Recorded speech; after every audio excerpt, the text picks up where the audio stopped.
আসসালামু আলাইকুম। আমি মুনতাহা। আজকে আমি ব্যাপন আর সক্রিয় পরিবহন তথা ডিফিউশন অ্যান্ড অ্যাক্টিভ ট্রান্সপোর্ট এই দুইটার মধ্যে কিছু পার্থক্য নিয়ে আলোচনা করব। তো এই দুইটা পার্থক্য দেখা যায় যে ঘনত্বের ক্ষেত্রে আর এনার্জির ক্ষেত্রে হয়, আবার অনেক সময় বাহক প্রোটিনও এই দুইটার ক্ষেত্রে পার্থক্য সৃষ্টি করে, যে কোনোটার ক্ষেত্রে বাহক প্রোটিন লাগে, কোনোটার ক্ষেত্রে লাগে না।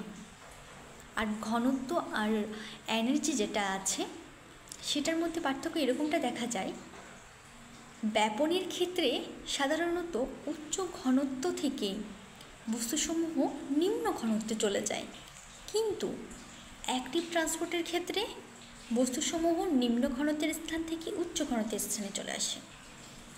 তো ব্যাপনের ক্ষেত্রে স্বাভাবিক এনার্জি হলেই চলে, অর্থাৎ স্বাভাবিক গতিশক্তি হলেই চলে, নর্মাল কাইনেটিক মোশন।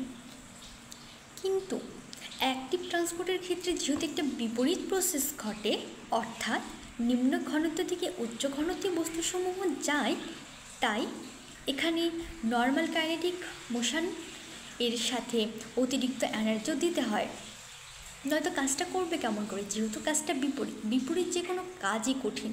আমরা সিঁড়িতে নামার সময় খুব সহজেই নামতে পারি, কিন্তু উঠতে হলে একটা অতিরিক্ত বল প্রয়োগ করতে হয়, সেটা আমরা বুঝতে পারি।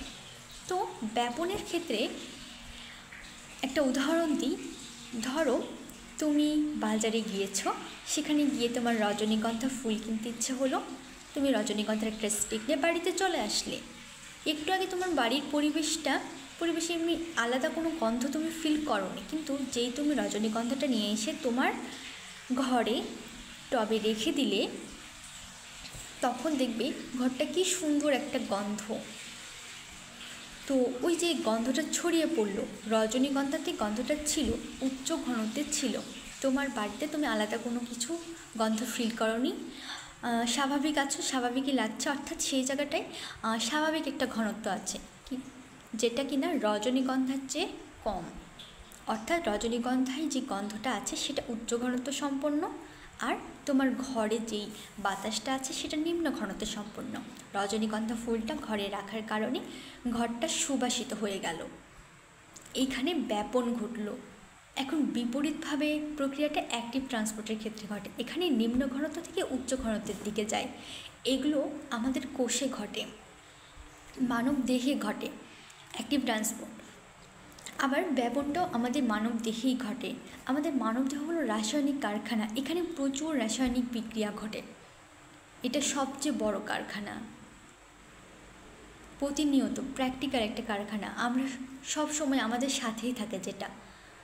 তো এই ব্যাপন আর সক্রিয় পরিবহন যেটা আছে, এইখানে ক্যারিয়ার প্রোটিন একটা ভূমিকা পালন করে।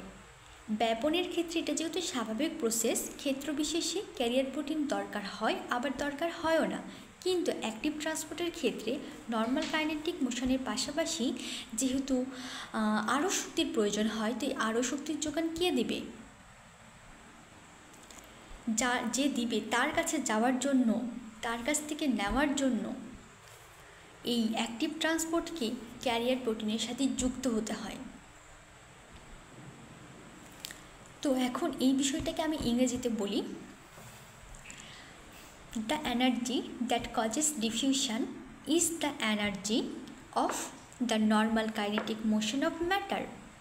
In contrast, for active transport,